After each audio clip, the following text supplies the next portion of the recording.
All right. If you guys got questions, Dr. Dave. What's up, guys? Right here. Ask away. We got professionals in here.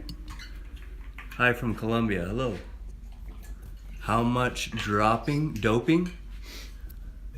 you take steroids, Dr. Dave? I've not taken steroids, no, so I can't really speak too much to that. I don't know if you have any more to answer on that. You know what? I haven't, but I plan on it when I'm like 45, maybe. Probably be a good 50? age. Probably be a good age. TRT? To do it. Yeah. Yeah, I don't think there's anything wrong with that. No, 45 is when you can start hitting your second peak. Then too, if you're starting to dip a little bit, then Because it's bringing you back up to normal levels. Normal levels. It's a supplement, a health. Yeah. I don't have a problem with people taking steroids, to be honest. Yeah, I don't know too much. I have about a problem with people who are on steroids saying, "Do this and you'll look like me," but you leave out the steroid part. Yeah. Right. Probably the most important detail in that. That's a good program plus steroids could probably put you over the top, but I don't know if saying that's just your program alone with leaving out the fact of steroids is probably... And it's obvious, Yeah. If you have to ask, you're probably on the juice. Yeah. Do you think, I'm going to put you on the spot. All right. Do you think Rich Froning was on steroids? That's a good The question. fittest man on the planet. That guy's got a motor that doesn't stop. If Combined with his freak genetics. And how work would ethic. my best thing at that, if he was doing it, then I think he was on the same level as everyone else. So if he was doing it, I bet you there was a lot of other ones doing it where I don't think it was just him with an unfair advantage. If he was on it, then I bet you a lot of those other top guys. Because they weren't testing for it, right? No, not at the time. Not at the time. You heard it. Dr. Dave said Rich Froning's a juicer. Heard it here first. Alright.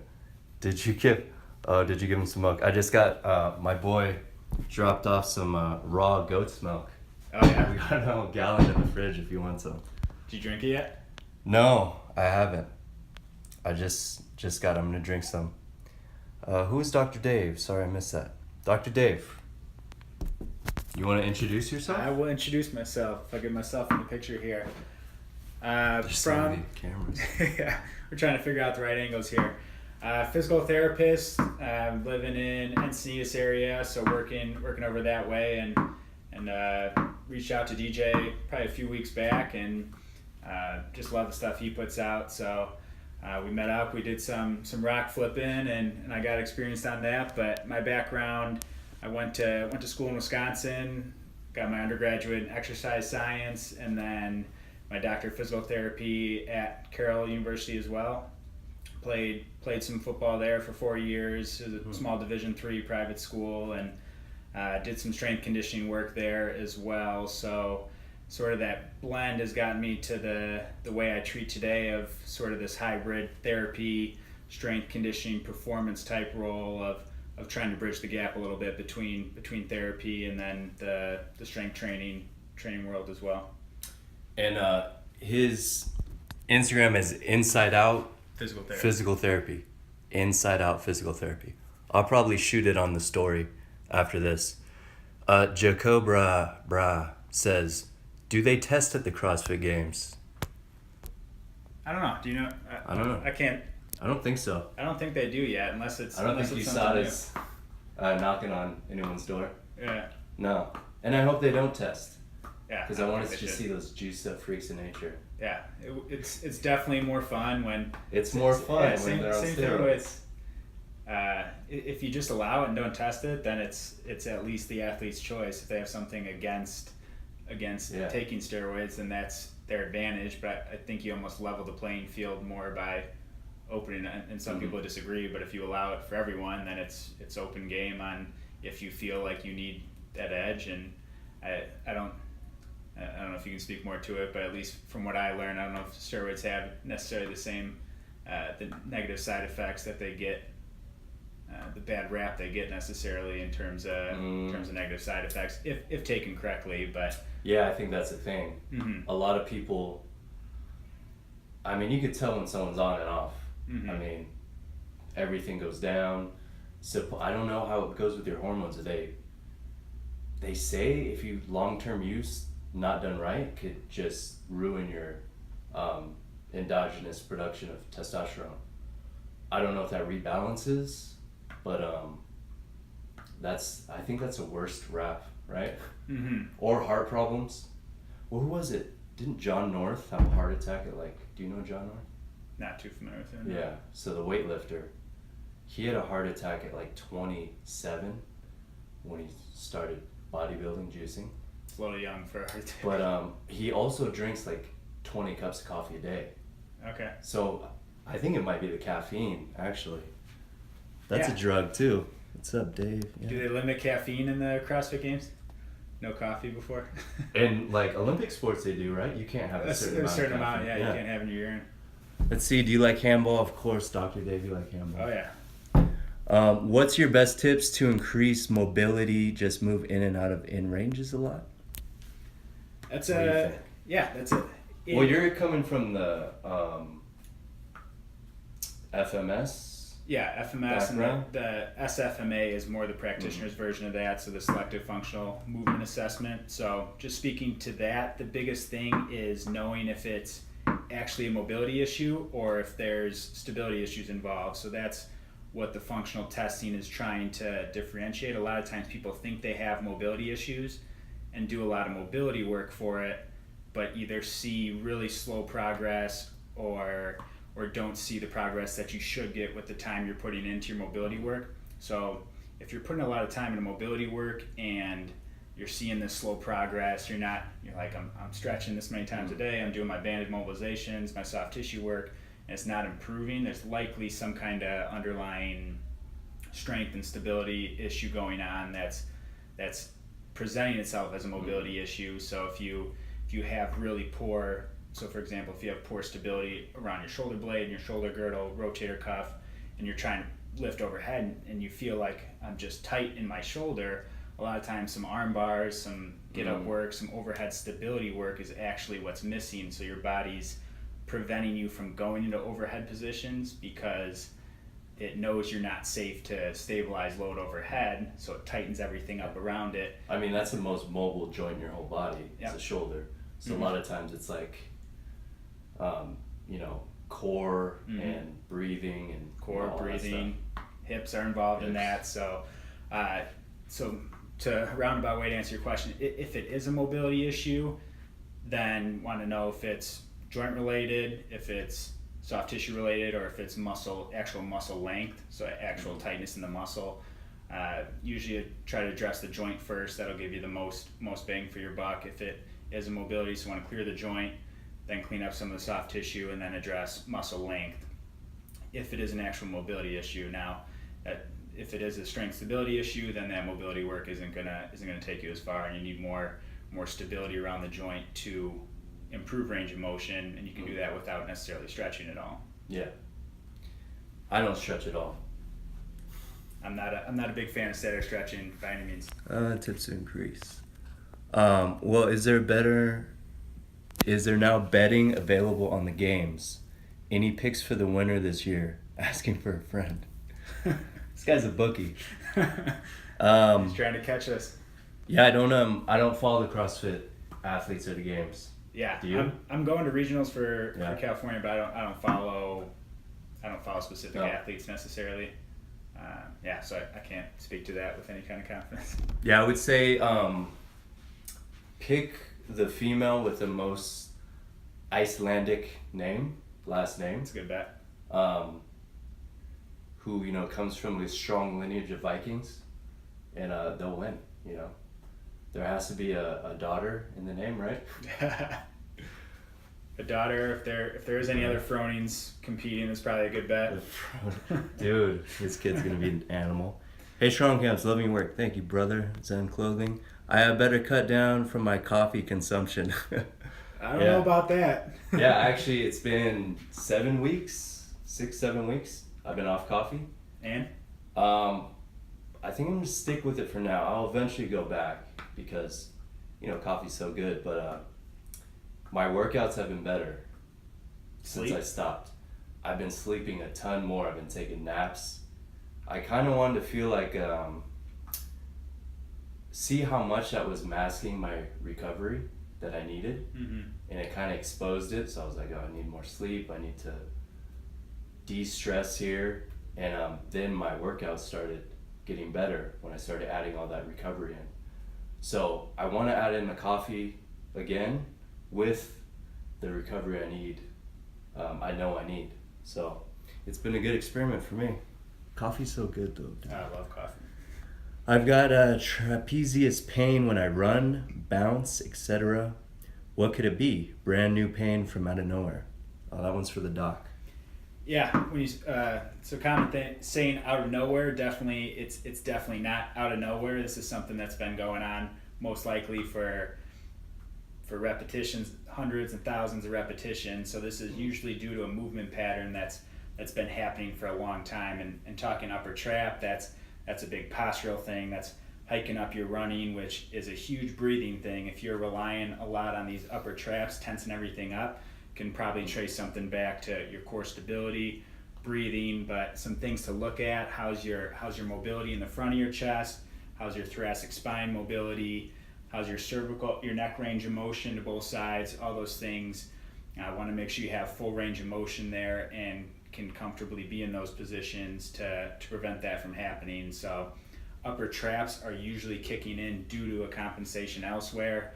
Some of your muscles around the shoulder blade, those retractors, the ones you use for pulling, those are all important for getting your shoulder into a good position and avoiding a lot of tightness up through the upper trap. So that's probably something that you've been compensating slightly with for enough time that eventually the body is just letting you know now that that's a movement pattern that hasn't been addressed. Yeah, stop mouth breathing also. That's the easy way to get into diaphragmatic breathing, is just through the nose. Or you can put the kettlebell in there and do the crocodile breathing into your belly and see how much this raises. I mean, it should raise during a breath, but this should go first. And it shouldn't all be from your thoracic area. Yeah, 90-90 breathing too, throwing your feet up in a wall in that 90-90 position, and just working on, like DJ was saying, hand on the chest, hand on the stomach, and working on a 360-degree breath, not just straight up and down, but thinking about expanding like an inner tube around your midsection. Yeah, 360 breaths, especially when you're lifting, squatting, deadlifting, you need to brace the whole torso. TVA activated, all of that. What's your diet look like? Track macros, thoughts, keto, low carb versus high carb, low fat. Who's yo daddy? You didn't put daddy, but daddy. That's funny. What do you think about diet, man? Dude. I've played around with a lot of diets, and I don't like putting labels on it. For one, you should eat whole foods and minimize the ingredient list on things. Eat foods that are the ingredients in other foods, not stuff loaded with ingredients. But you gotta find what works. I don't like people who say low carb is the answer, high fat is the answer, paleo this is the answer, because different things are gonna work better for different people. Mm-hmm. Especially diet, genetic wise and what your ancestors evolved to eat. I'm not gonna tell an Eskimo to not eat fat or carb fish. Yeah. But with that, sustainability's got to be a big thing. No matter if everyone says that X diet is the best thing in the world, if you can only stick to it for 2 days, then you crash and get off the wagon, then that's not going to do anything for you. You got to take your situation into effect too. Of I'm currently, again, I don't like putting labels, but I'm currently doing more of a keto type approach, and for me that works really well. My body runs really well on fat. My wife tried it. She didn't do nearly as well with it. Her body likes a little more carbs, but with that I felt great. A lot of mental benefits for it and leaned up some. But I've been training for a kettlebell certification since upping my activity. Staying on keto has gotten very, very difficult with the volume I'm doing right now. So there's a lot of situational, environmental things. How much are you sleeping? How much? All those things. It's not an easy answer of this diet works for you. That's something you got to keep playing around with and experiment with on your own. But I do think if there's one universal thing you could point people in, it is calorie and macro. At least be aware and track it at first. That's something. And then as far as what foods you choose and how you adjust your macro ratios, that's going to be on the individual. When Spanish workout, I don't know what that means, man. A workout in Spanish? I wish I knew Spanish. Me too. Makes sense. Really appreciate it. Yeah, you're welcome, man. Good questions. So my left ankle has less mobility than the right. I sprained a lot when I was younger. I've done a lot of soft tissue work. Should I keep at it, or do you have any better suggestions? So with ankle sprains, you're probably looking at more than just soft tissue work. Now, I don't want to make blanket assumptions without seeing how the actual joint's moving, but the easiest way to know if you're on the right track, and I'll give some specific recommendations in a minute, but the easiest way to know you're on the right track is you got to test, retest. So test your ankle mobility before, and that would be doing something, if you're familiar with a knee to wall type assessment, where your foot should be about 4 to 5 inches away from the wall, bringing your knee forward to the wall without compensating, and do your mobility work, and then recheck that. Regardless, if you're on the right path, you should see improvement in that, and that'll tell you if you're on the right path. If you do all your mobility work and you find that it's about the same or minimal improvement, then you got to try some other strategies, because you should notice immediate improvement, and then that over time will lead to more sustained mobility. Now, some other things to check out would be some banded mobilization, some actual joint work. There's some ways you can do some self mobilizations for the joint. Mobility WOD puts out a ton of great stuff in terms of any banded and lacrosse ball type mobilizations you can use, but that would be another thing to try and see if you notice a difference with that test retest. Yeah, that's good. I would say from the my viewpoint, from like the FRC standpoint, I would explore the joint available articulation you have, and you're gonna find a deficiency, and do the work on the where you're limited at, some isometrics, pails, rails, and build that up. I actually recently, I went surfing. I don't know who hurts their ankle surfing. First time though, and I landed like right on the bone. I don't know. And yeah, it was pretty bad, and then I couldn't walk on it, but I think just from the joint prep I was doing, getting out of optimal positions and training that, I just kept moving it, just kept applying tension and isometrics where it wasn't painful, 15 degrees off, and I was fine within 4 or 5 days. It's pretty good for something like that. It was good. And I know if I wasn't preparing the joint, I would have been torn up for like 3 months. Mm-hmm. So yeah, before you get injured, I think it's good to just bulletproof your joints. Yeah, especially the history like ankle sprains, doing something as simple as walking, heel toe walking, so up on your tiptoes, and just walking, say 15 feet one way, 15 feet the other way, walking on your heels with your toes up off the ground, walking on the sides of your feet, inside, outside, feet turned out, feet turned in, and just doing 15 feet each way for all those is a great way. You'll get mobility work with that. You'll strengthen up your ankles and prevent possible injury from occurring. And another thing to DJ's point earlier with articulations is be aware of where you feel the tightness too. So that can tell you a lot in looking at the ankle joint specifically, but with any joint, if you're bringing up into that dorsiflexion motion where the toe's coming up towards your knee and you feel a lot of tightness in the calf, then it's probably more soft tissue, calf length, Achilles, versus if you feel this tightness pinching in the front of the joint, then you got to think more joint work, joint mobility work. So that's an easy way to tell on your own too if you're on the right path. Yeah, and a natural way that we should be prepping our ankles is by barefoot walking on uneven surfaces. But that's kind of, we should have been doing that all along. Yeah. But yeah, you're going to start when you're older. Yeah. Well, I mean, yeah, when you're older, work towards that. I think that's still benefit, but you got to clean it up first. Thoughts on weighted mobility? Familiar with gymnastic bodies? Christopher Summer. Yeah, I did a little gymnastic bodies. I love weighted mobility exercises, but I don't think that's mobility training. I think you have to train your mobility to be able to do weighted mobility exercises. Because I jacked myself up doing weighted Jefferson curls when I wasn't ready to get in that position or load it. So I like it, but I wouldn't use that as your introduction into mobilizing something.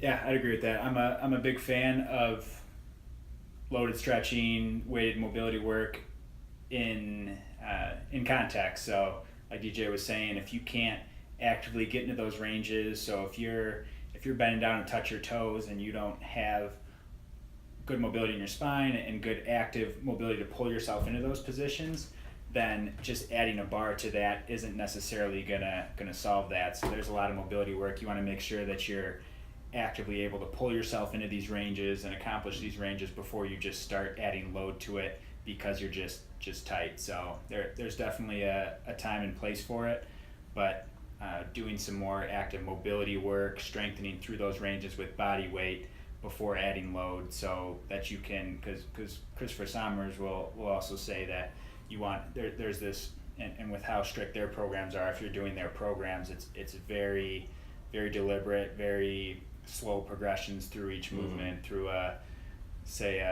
hollow hold progression, there's like 27 different progressions before you become master of that movement. 10 years later you get to move on to so it's not just, and Christopher Sommers is a big fan of that, but I would guess he would speak to, and have heard him mention along the lines of, you're not going to just add load to that. You want to slowly build it up so that your ligaments, your tendons, muscles, all that, joints can slowly strengthen around that. If you just add a heavy load to pull yourself further into a range before properly loading up your joints and soft tissues, then high risk for injury in a situation like that. Yeah, I would say don't skip the progressions on gymnastic bodies, because you're going to want to. But even if you could do something ahead, it's about strengthening the tissues and getting them ready. That's a benefit. Build the foundation. And also, if you think of a squat, that's almost a loaded mobility exercise when you're back squatting. And there's a lot of people who can't get depth without putting 315 on the bar. That's not a good thing. That's a recipe for a disaster. If you need all that weight to push yourself down, that means you might have the passive flexibility, but you don't own the active mobility to get in that position. So that should be the work, just getting it active without anything pushing you down or assisting you. Yeah, so that's the mobility versus stability work talked about earlier. If some weight helps you get into a full position, say in a squat, then there's got to be some stability components to that. There might still be some mobility issues underlying, but your core might not be stabilizing as well. Hip flexors actually should pull yourself into the bottom. So you want to think about pulling yourself down into a squat, not just dropping, passively letting gravity pull you down. So if you're in that situation, it's more of a good challenge is to do something like a goblet squat with a kettlebell and try and work down to less weight so that you can comfortably sit in a body weight squat. Pulling yourself down into that squat before trying to necessarily load the weight up is a good regression that will eventually lead to more progression down the line if you're deliberate with that work. Yeah, or instead of dropping down into a squat, try pulling the hip up, active hip flexion. And you'll probably see that you're limited if you have to get pushed down in a squat. You won't be able to lift up that hip as high. So work the joint, I would say. Look at that. What was your reason for moving coffee? Or you went on with that? Thanks, I appreciate it. Always walk barefoot when I can. Yeah, me too. Me too. Barefoot hikes outdoors. It's surprising how sore you'll be in some new places. Hips, I mean, everything's stacked on those feet. So all those manipulations that happen when your bones of your foot, how many bones are in the foot? Like 30% of all the bones? Yeah. On your foot? I don't know exact number. But that's why we have them, so they could go over all those uneven surfaces. Yeah, uneven surfaces, even surfaces, and flat linear things are the bane of our fitness industry. Yeah. I think we were talking about that last time with we train too much in these ultra controlled environments when need more unstable surface, need more not just stable ground, just a variety of surfaces, and just the more you can do that, the better you're preparing yourself for what's actually going to happen in life, and that's more true strength that, like we were talking about. I have more of a background of more controlled strength training of through sports, and just through my training, it's been more controlled environment gym stuff, and coming out and doing throwing some rocks around with some rocks, breaking rocks in half. You go to clean a rock up, and then all of a sudden your right foot dips a little bit into the ground, but that's something that if you're truly strong through all these positions, you should be able to counteract. But like someone like myself is having a hard time with that, because I'm used to both feet being nice and even on the ground, and I train barefoot almost exclusively, but even barefoot on a nice hard firm surface is completely different than being outdoors on some grass or on sand or using an object that's unevenly loaded, odd shape. You have to like wrap asymmetrically. But I just think of like jiu-jitsu people, grapplers, how, I mean, no matter where you touch them, they don't have to be in a solid base. They'll find their strength and adapt like that. And I think it's that adaptation of those lines and connections through the joints. Even if you have full mobility, being able to get tight in different positions and generate force, I mean, without the organic type of strength training, it's hard to mimic in the gym. Unless you're with another person, which is good. But I mean, what do you think? Do you think kettlebells are better than a barbell in terms of training? I don't like necessarily grouping one as better than the other. I put you on the spot. I like training with kettlebells a lot, but I also think there's definitely a place for barbell training. I think kettlebells... Well, I like that you could unilaterally load, and you could add rotation in a little easier. Yeah, so where I was going, I think kettlebells tell you a little more and reveal some more asymmetries, reveal some more side-to-side differences and strength issues and rotational differences. But barbell is great in terms of just if you're teaching strength and some other thing, tension, then there's a lot of things barbell can reveal. Barbell is the most convenient tool to use. You should be training with both. You should be training. And I say sandbags, kettlebells, sandbags, rocks, other people, lift other people. Feeling less coordinated in the left ankle too when I move it around. So I guess cars are good for that. Yep. Less coordinated when the foot's off the ground or standing on it, and during the cars. So I mean, the cars are kind of just assessing what you could do. You're exploring, but I would do work off of what you find off of your cars assessment. In that part where you kind of like speed through the circle and don't have that full control, that's where you want to isolate and work. Cars are life. Wow, that's deep. Yeah, that's, articular rotations are life, I guess, if you think about it. Yeah, you're not going to get too far if your joints aren't doing that. Well, everything is rotation. Yeah, I mean, dude, so I posted something on Facebook. I wish I can go back in here and look at it. I'm going to look at it. Off the ground when doing cars, yeah.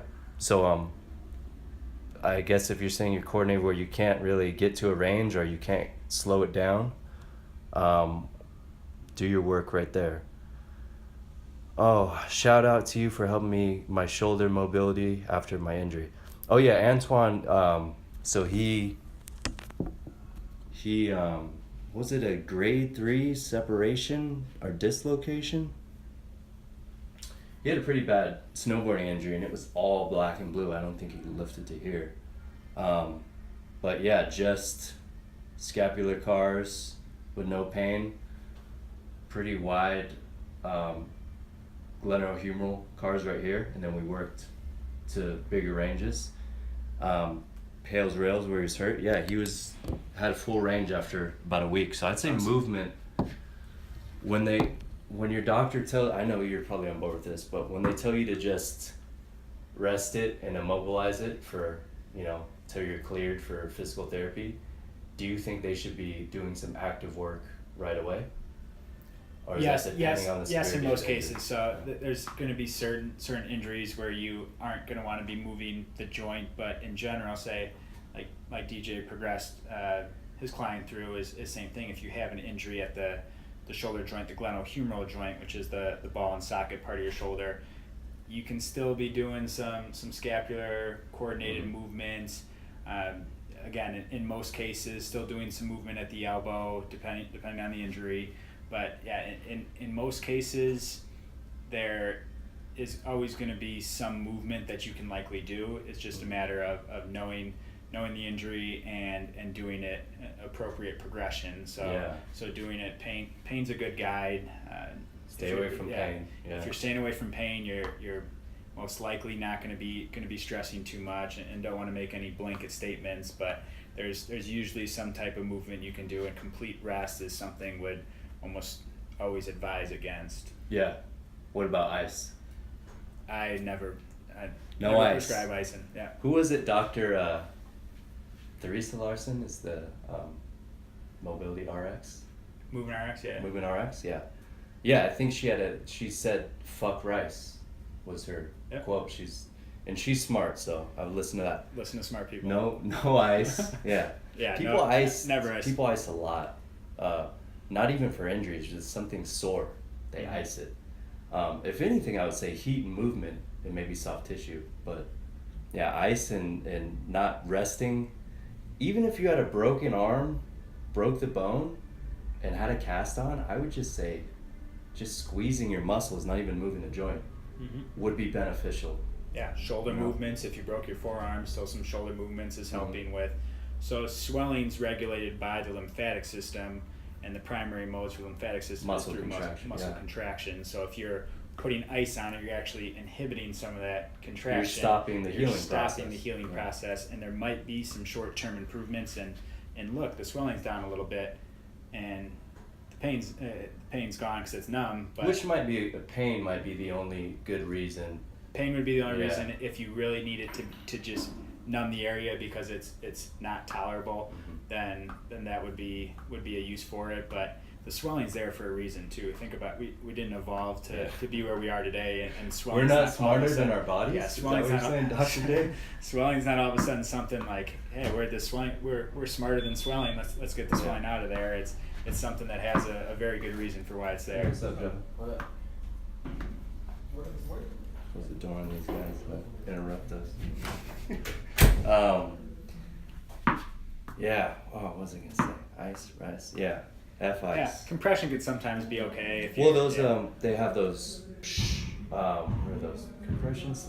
It's like a sequential. Dude, I just went on one of those. It was the best thing ever on my legs. Oh yeah, that full it's almost like an air cast type thing, and it. Yeah, it's like a constriction, group by group, but I know they put people in that when they have injuries, like in the NFL and high-level sports. Just for recovery too, there's a lot of benefit. For recovery, yeah, movement in general, load on your body, I think is good.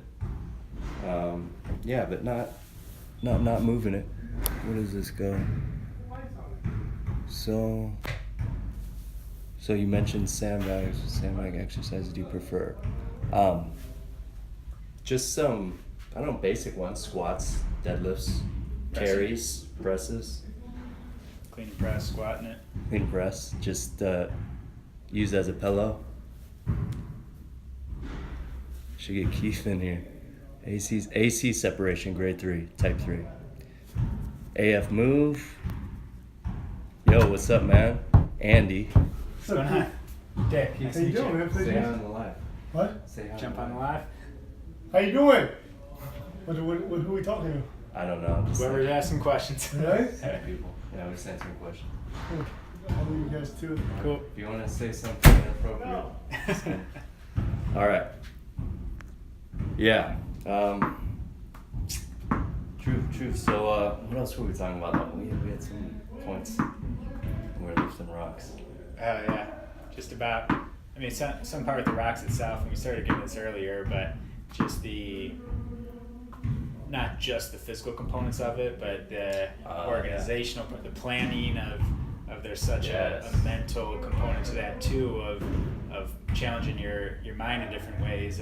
With a kettlebell, we were talking about is that, say something like a get up. It's a very complex movement, but at the same time, you know exactly what the next step is. There's the roll to elbow, and then you're up and you're your high bridge sweep through, and there's all these steps, but you know exactly, okay, my leg's here, my hand placement's a very controlled thing. But with something like a rock where you got a heavier side on one side and a corner that you can't quite grab onto, you have to then react and figure it out. Yeah, your mind's just like, okay, where should I be grabbing and how do I flip this up? And where are my feet placed on the ground?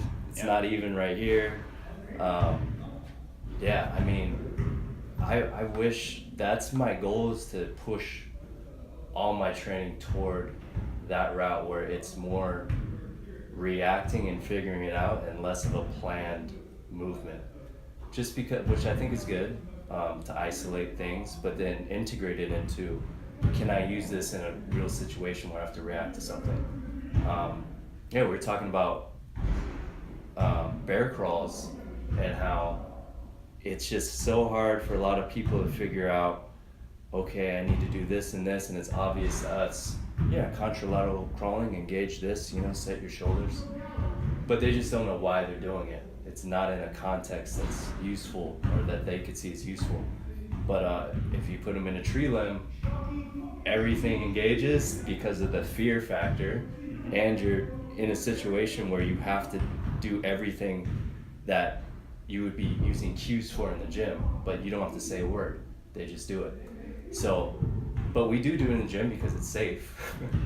So finding a balance between not having to over cue and letting them know why they're doing it as they're doing it.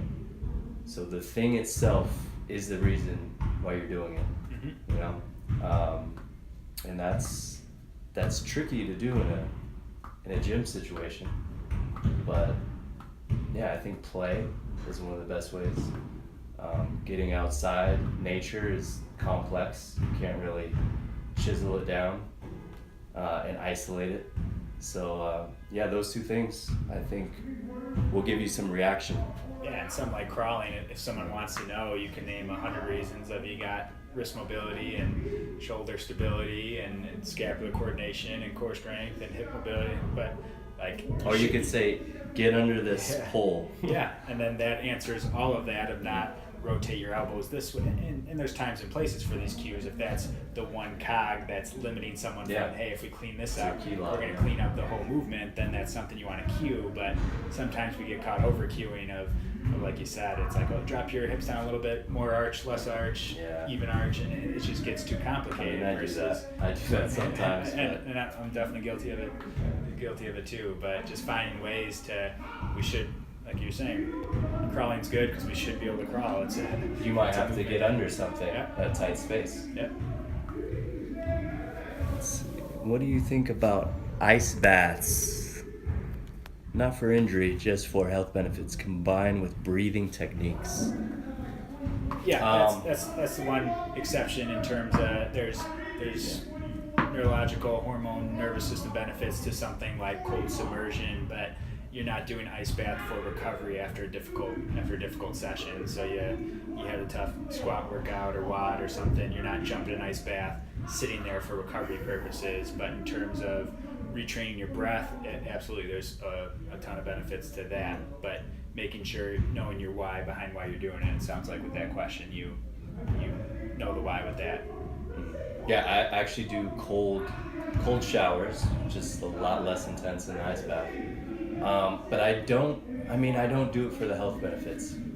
I guess it's the same thing we're talking about crawling. I don't think of it as it's engaging this muscle group and mobilizing this body part.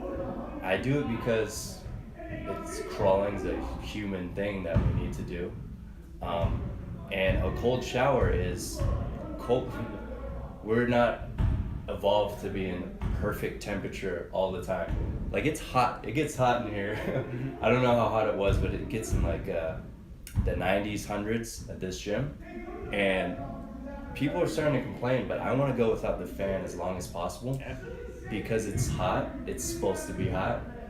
People have dealt with the heat and the changes in temperature, and it's not comfortable. But it's definitely not comfortable if you're used to being in a comfortable, steady climate the whole time. It's another thing about the even surfaces and linear things, you know, that change and that stress is good for you. And you should train yourself to be in uncomfortable situations as much as you can, because that's a natural stressors, which our bodies are smart, you know, gives us benefits and, you know, produces good hormones and enzymes and everything when we're put in certain situations. But that's why I do it, because it's uncomfortable. Yeah. I agree with that completely. As long as you're not being completely stupid, your body will adapt to extremes in terms of heat and in terms of cold. And I do cold showers too, and it's not for the sake of, you could read stuff on it, but it's like, well, it activates this your certain kind of fat cells or whatever. There's the hormone benefits supposedly, but for me it's something that first thing in the morning, cranking the shower all the way to cold and stepping in is, you never know when you're gonna be submerged in cold water, and the more times you just expose yourself to these, like you said, outside of our little comfort zone of 65 to 75 degrees, but we bundle up when it's cold out.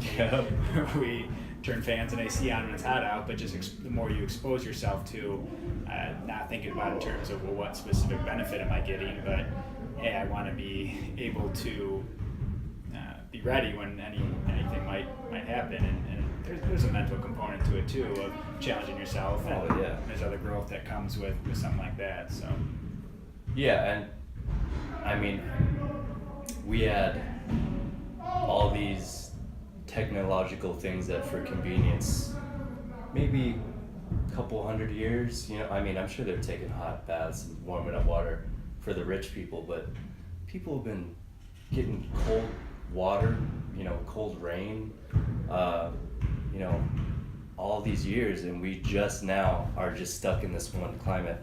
If anything, this is an odd time, and it's hard to be uncomfortable, but it's new. People, you ask someone 100 years ago, all these, you know, how do you walk without your orthotics in your shoes? They'd be like, what? Mm-hmm. You know, all these things, these conveniences.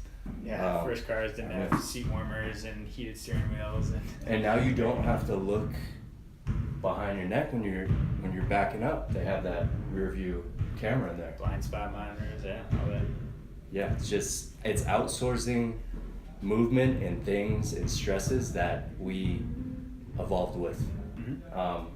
And I'm sure there's benefits, but those benefits they list are probably just a little piece of the picture. You know, there's more benefits of eating an orange than vitamin C.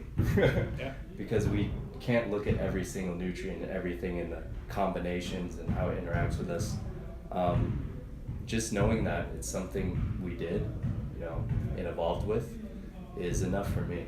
Mm-hmm. And that's the problem, and that's back to an old point with diet of whole food stuff, is we can't look at things in isolation, whether it's food, whether it's movement, whether it's anything. You're not looking in isolation of, do you need the vitamin C, or do you need the fiber, the vitamin C, all the other minerals that are in something like an orange or a vegetable that your body's actually evolved to be able to process, versus taking this hyper concentrated calcium supplement or this vitamin C supplement and expecting the same results as if you're eating a whole food. Our bodies are just so much smarter than that. Same thing with movement though, of just, I need to strengthen this one muscle, and a lot of times in the PT world, that's something like, glute strength is important, core strength is important, but glute and core strength alone, you can do clamshells until your leg lifts until you're blue in the face and sore for days. But if you can't stand on one leg and stabilize in different fascial lines we have and everything, then all those leg raises aren't going to do you any good. Yeah, exactly. That's back to the orange, if you're the reason we discovered vitamin C and vitamin C deficiency was from scurvy, which is people didn't have that nutrient, and then they figured out, wow, these oranges are fixing it, so let's create this supplement. So it was reverse engineered from something we didn't have. Same thing for movement. Oh, we should be doing this exercise because we're not we're not living naturally anymore, so we're trying to isolate these little movements like squats, deadlifts, but it's because we're sitting all day, we're sedentary, so we're finding these little things.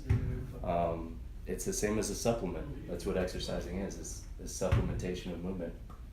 Yeah, and I believe in optimization in a sense of knowing the studies, and there are certain things that you can use to try and help it, but in most cases those are exactly that. It's a supplement to something that you may not be able to get.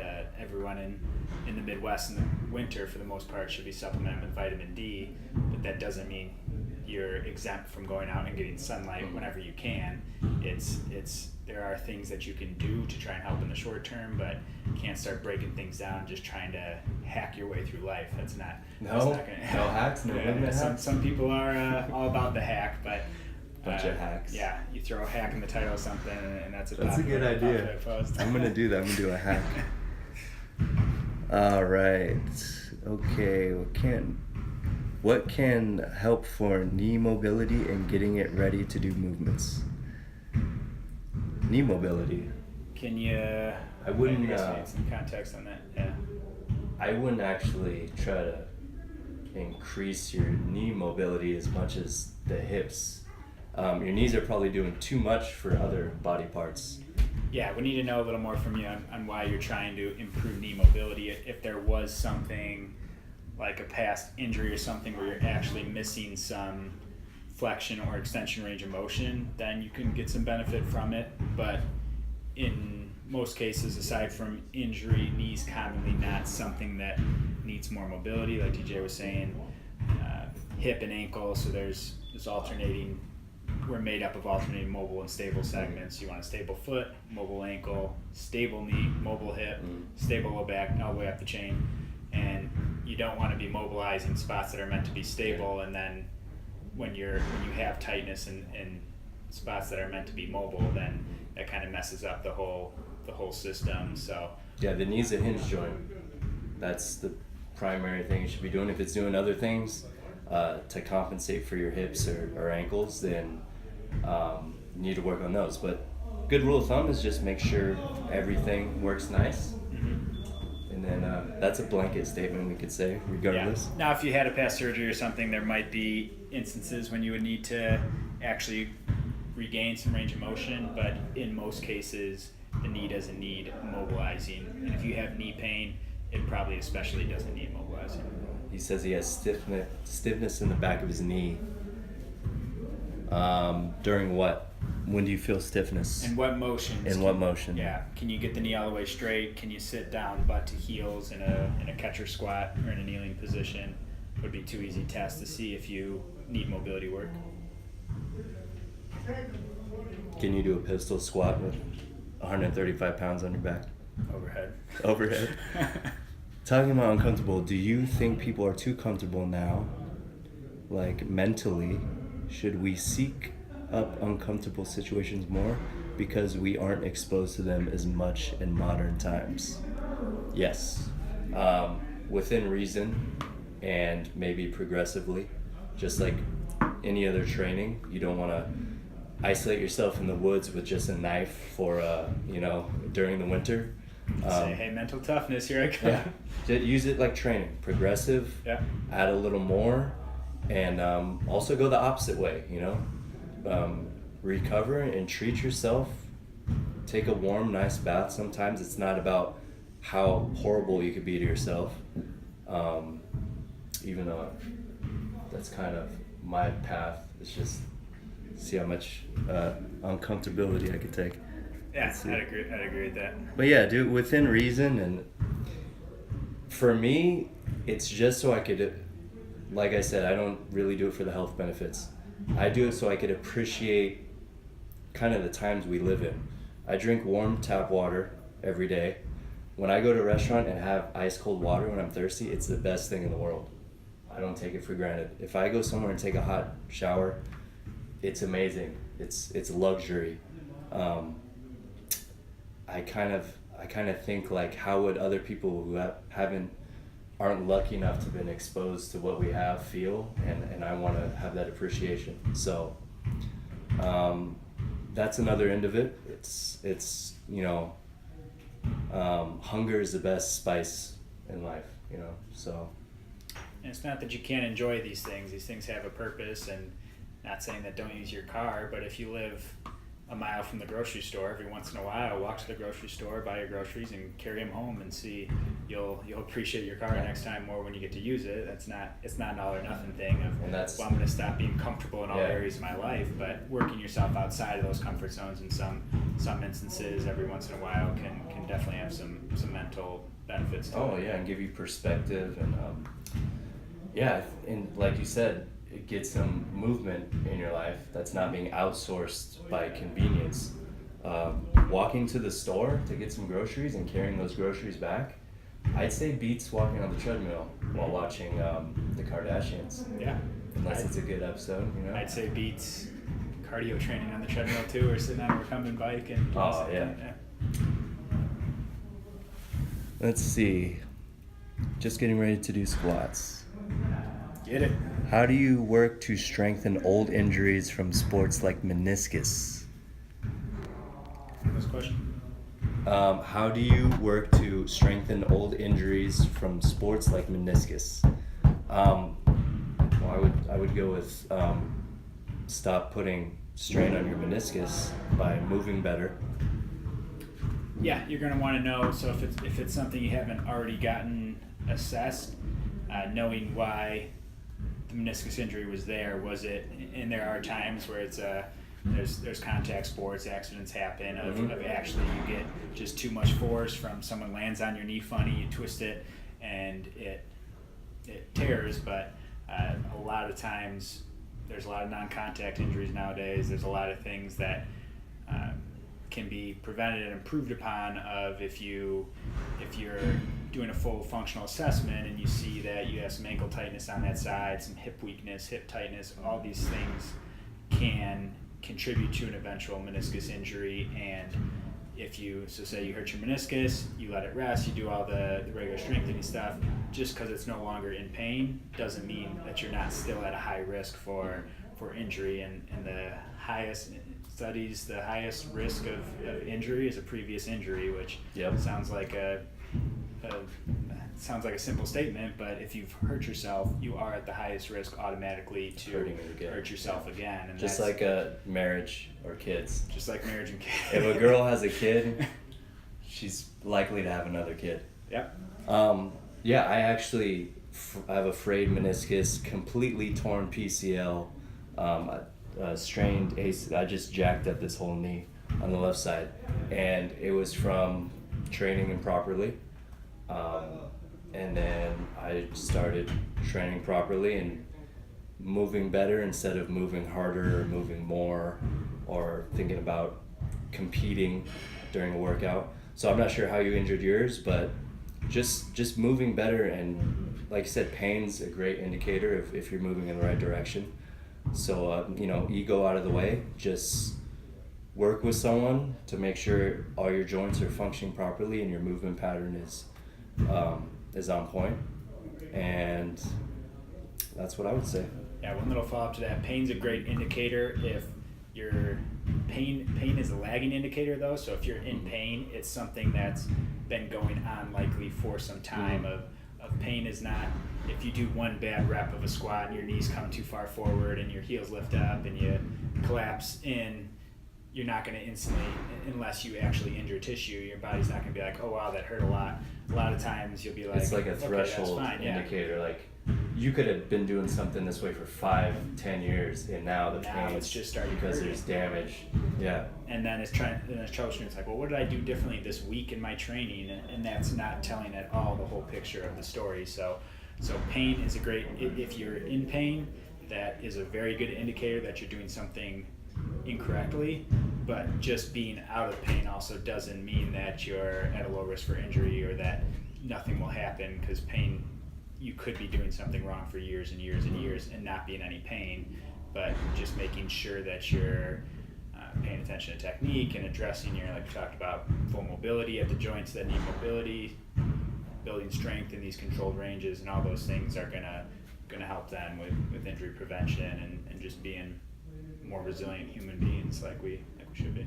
Yeah, I think we're in the mindset of, I see it all the time, people, they get a pain, and then they're like, hey, can you roll this out, or you try to rub it out, and it's probably just the way you've been doing things for a long time, and now the pain's manifesting in that area. But going to a chiropractor, I'm not against going to a chiropractor, that's good, but it's treating the symptoms a lot of times, and you have to follow it up with the work, which is the motor control and maybe strength training, mobility training. But the pain, you don't want to put a Band-Aid on, and even when it's gone, you want to assess and fix the underlying issue that's causing it.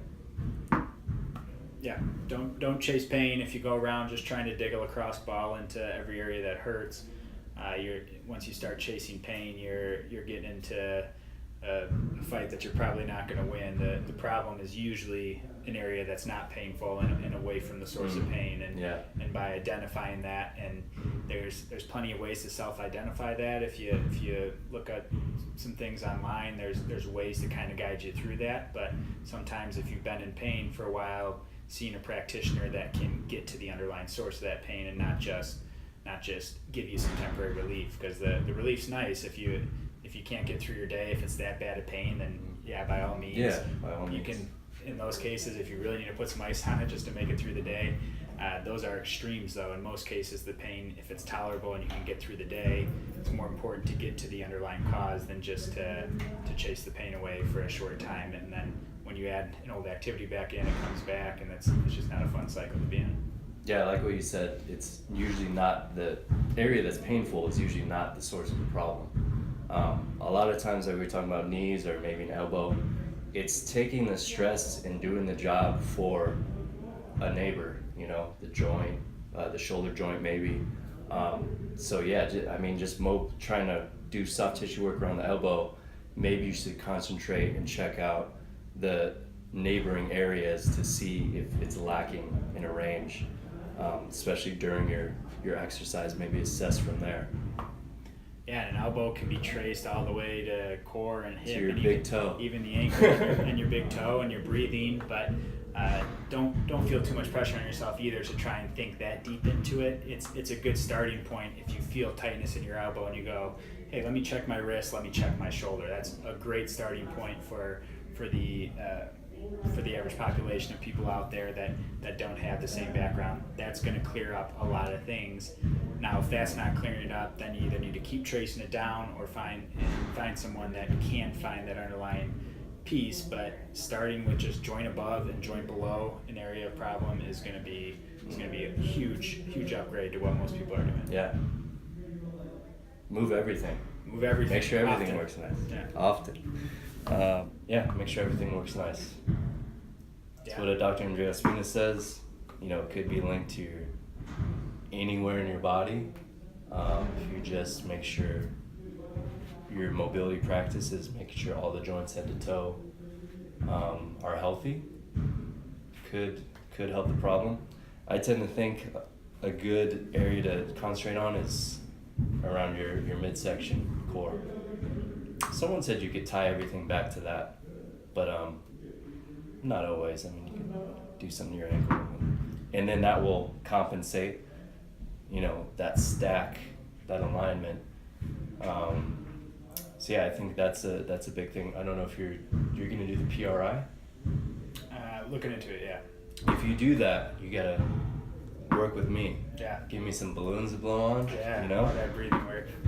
Like you were saying though, sometimes we definitely, and especially in the physiotherapy and chiro and doctoring professions, overcomplicate things way more than we have to, of trying to be so specific on it's your supraspinatus muscle and it's not firing correctly at this time. People are too smart, man. Yeah, if we step back and just look at movement as a whole, then it's we don't need to overcomplicate it. You can see that where the weak links are, address the weak links, reassess, and then keep going down that path until you slowly develop good movement in every joint, good strength through these ranges of motion. But That's huge. Don't try and get too specific on. They try to exactly project what they joints know and what they think it might be. And we're caught in our biases. You caught in your biases, which is Dr. Claudia, who I worked with before. That was one thing I loved about her, is she was very like unassuming, just like, let's see what's going on, retest. Does this feel better or worse? What feels worse? Okay, we want to do like completely just reacting to objectively what she saw. And I think that's hard. It's hard to do for any profession, I think, but even coaching, because we usually tell people to do what worked for us, and we're all special snowflakes who what worked for you might not work for someone else. And that's when you go into the literature and the data, like over all these studies and populations. What do we need? What works the best? What's most efficient? Optimizing, like you talked about certain movements, and not just what worked for you. But I mean, I tell people to do what I'm good at, and I usually don't tell them to do what I suck at. It's hard, Yeah, I agree. It's we get caught in our biases of what we like and what we're comfortable doing, and that's where more variety of training, like we touched on earlier, of not just in terms of surfaces and everything, but people that like to run are probably good at, in most cases, are good at running. People that like to use kettlebells are good at kettlebells. People that do a lot of strength training are good at strength training, but people at yoga are naturally usually flexible, and some people are proactive with it, but we tend to, whether we know it or not, gravitate towards things that we're good at, because, and same thing with CrossFit, people that have big engines and are just really good at power output probably go to CrossFit because they're going to be doing good at these things, and you get some endorphins that tell you you're doing good at these things, and you tend to gravitate towards the things. We don't like to do the things we suck at. It's not fun to do things that are uncomfortable or that it's unknown and foreign to you, because you don't have an authority on it. But if you have a question, say you wanted your grandma to start training and she was on the East Coast, what would you tell her to do as far as a movement practice she wants to start? First thing is assuming no activity, or what? From sedentary, she wants to start. Walking would be the very first thing, Good one. Establishing, and that would be once she demonstrates she can do a walking program for 20 minutes a day for 5 days a week, then can start adding some stuff in. But got to build that habit for someone that's sedentary. And in terms of what I think would give someone at that age, and maybe at any age, most bang for their buck would be walking. Yeah, anyone that's overweight and wants to start, walking's a great place to start. Have back pain, start walking barefoot more. And, I would say even if you're an elite athlete who trains like a beast for 2-3 hours a day and then sits the rest of the day, you're a sedentary athlete. More walking movement throughout the day. And I wouldn't say more of adding this, but say limit your sitting time to only this much a day, and then move around the rest of the time, whatever you want. But that's a good one, walking. And standing desks are, to your point, standing desks are great too, but standing is still a sedentary activity. Yeah. If you're only standing in one position, you're still not going through full ranges of motion. So it's okay to go from standing to sitting, drop down into a squat, get into a plank for just move. Yeah, sitting's not bad either. It's being stuck in that sitting position for a long time that's bad. Yeah. Good shit. Did we get any questions back that we lost? Does your boy have an IG? Yeah, Inside Out Physical Therapy. I'm gonna post that after this.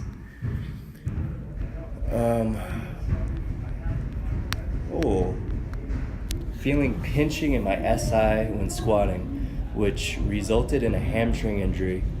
Feels okay now, gliding much better. Knees feel unstable when squatting. Any suggestions?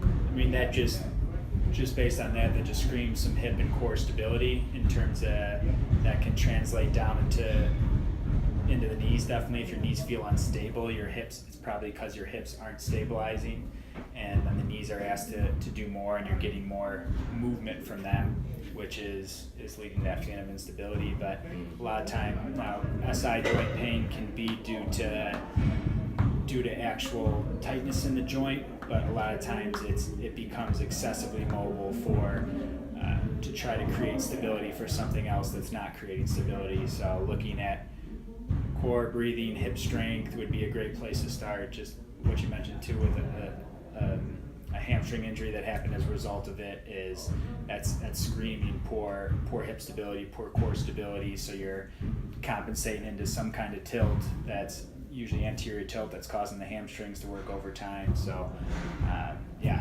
would work on neutral spine, get back into bridging. You should be able to do a single leg bridge and feel that in your butt, not cramping in the hamstrings. The hollow hold positions, any neutral spine work, and breathing through those positions would be a good starting point.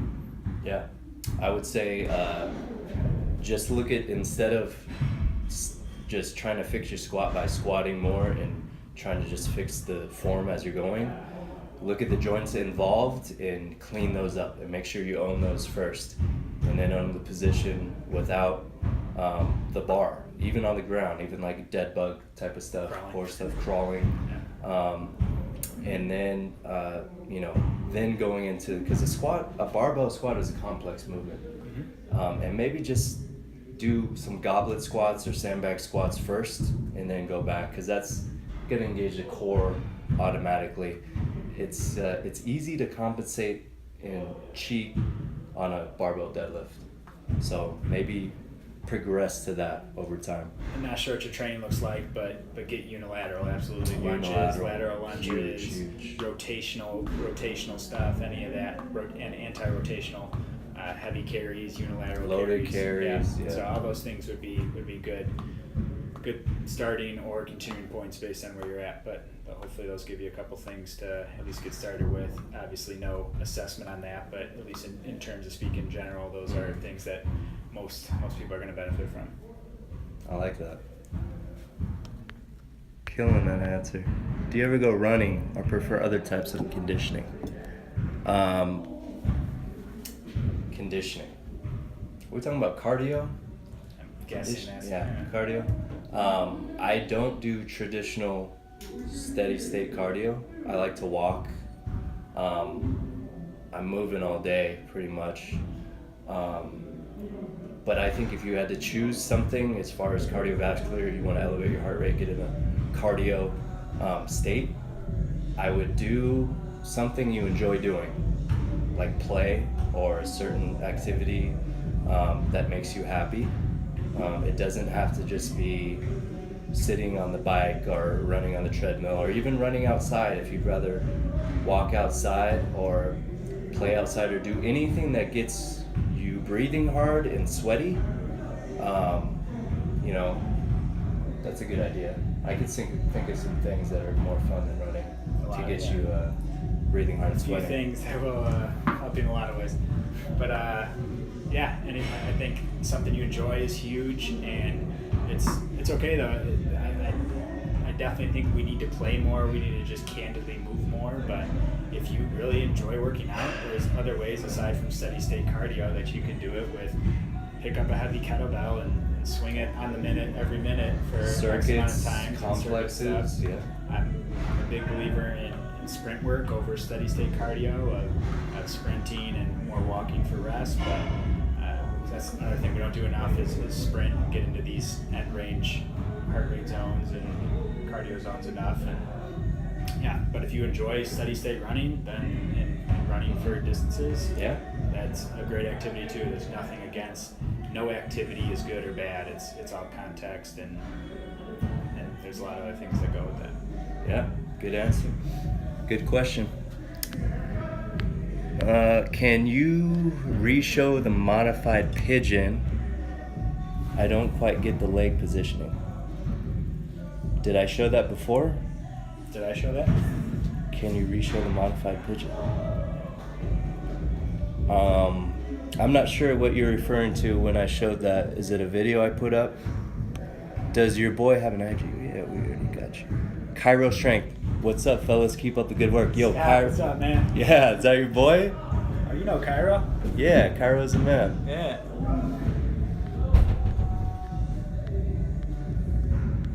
Okay. Any thoughts on cold showers? Any benefits? Yeah, we went over that. We're going to post this video on the YouTubes and on the podcast Take more tubes. cold showers, though, long story short. Yeah, do them. Any benefits? Just do them. There's benefits. Yeah. Yeah. You don't need to know the benefits. Can you do it or not? It's being able to do it. And I used to do it like, I did it with the Wim Hof, like did the breathing through it, but now that actually made it worse for me, the cold shower. I'm sure I have no idea what I'm doing, but now I just put on the cold shower and I just think, don't be a pussy. I think that's good for some people to hear nowadays. But if you that's your mantra, you get in the cold and you deal with it, it's not that bad. Yeah.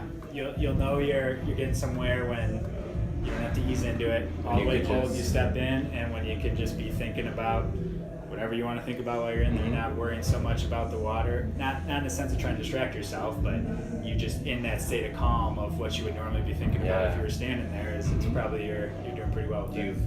You've made progress. That's a PR. You're a stronger, more resilient individual, I would say. Let's see. Thanks you guys for answering. We'll start addressing and strengthening my core and training mobility for hips. Have been looking at ankle foot gait as well as any thoughts here. Was there a question at the end of that? Have been looking at ankle foot gait as well. Any thoughts here? And gait. Thoughts on, first off, you mentioned hip mobility work. Just make sure you can find a couple assessments of making sure your hips actually need mobility work. Sometimes SI pain can be from too much mobility at the hips. So just make sure you're doing some kind of assessment to know that the hip mobility work is necessary. And if you're not sure, leaning more towards some of the active stuff we talked in the other video versus just passive mobilizations. In terms of looking at gait, not sure exactly what you're getting at, but biggest thing that you can probably identify is side-to-side asymmetries, the feel of it, and knowing in terms of with, when I say side-to-side asymmetries, is foot striking the same way, is stride length the same?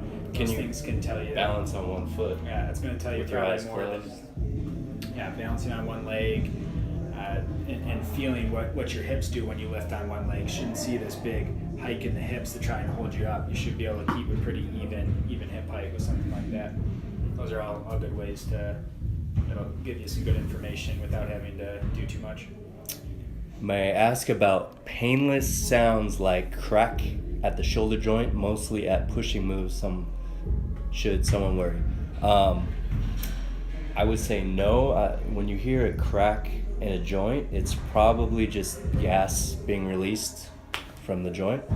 But if you find an area that's always cracking at a certain range, you probably want to work on controlling that, making it active, maybe do some mobility work there if it's always a problem area that it's happening at. But cracks are normal, they're going to happen.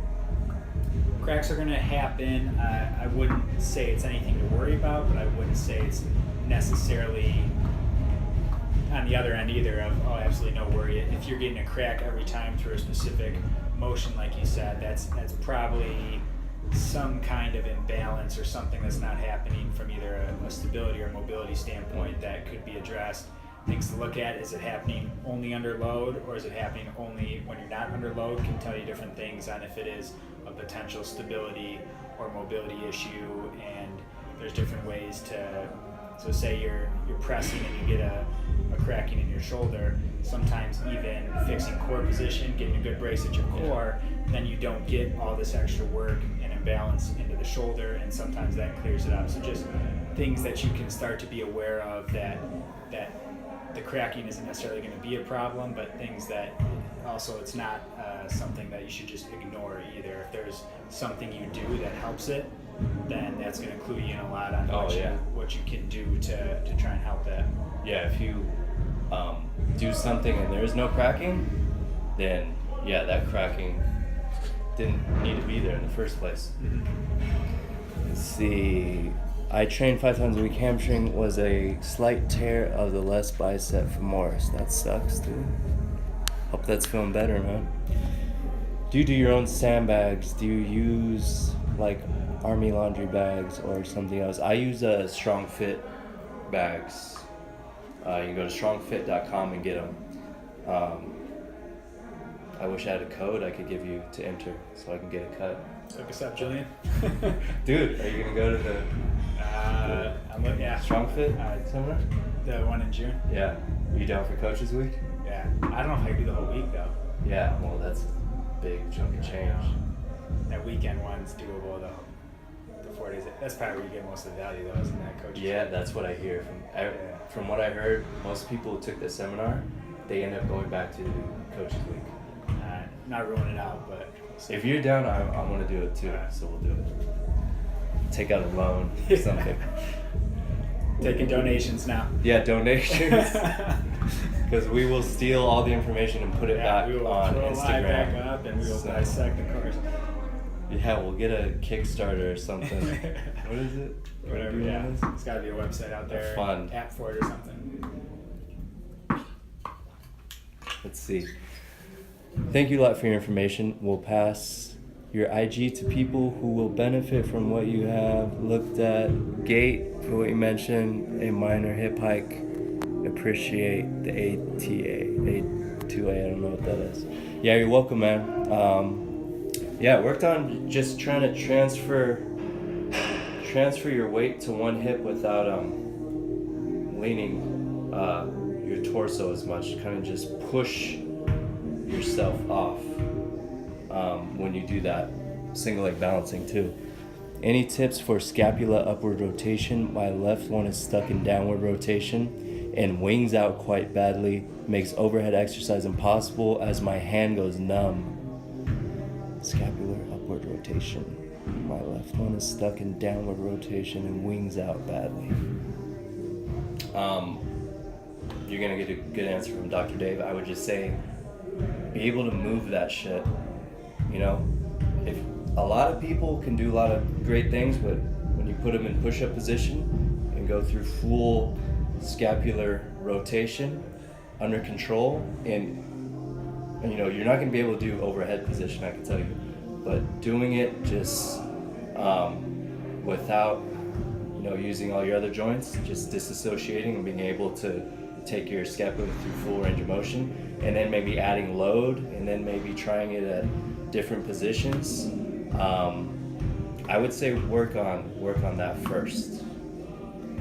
Yeah, so a couple, I don't want this to be too blanket of a statement or too specific either, but a couple things would definitely want to know is how's your neck range of motion? So a lot of times issues in the neck, if you're very limited or there's any joint or soft tissue issues in the neck and you're missing range of motion, that can cause, and especially when you describe the numbness, that can cause numbness into the arm and the hand, and that can cause muscles around the shoulder blade to not work as well. So before anything would address, make sure that have good stability in the neck, good full range of motion would be before even getting to the shoulder. Next with scapular winging, thoracic mobility. Can you actively get into a good thoracic extended, rotated position? If you don't address those two things first, then you can do upward rotator strengthening into the ground, and it won't give you as much benefit as you could be getting. Now, if it is actually an issue of upward rotation, DJ said any loaded motion at your side, getting into a weight-bearing position, going through full protraction, retraction. is a great way to do that. If you look up there, I'm trying to think where would be a good reference for it, but if you picture wall slides against the wall, you're actually pushing into a foam roller and pushing into the wall. So at this 90-degree position, push into the wall and then slide a foam roll up the wall will help activate some of your upward rotators and is a good way to train that. Hanging, so passive hanging, active hanging. From a pull-up bar, you should be able to hang for a minute passively. You should be able to go through those same full ranges of motion actively.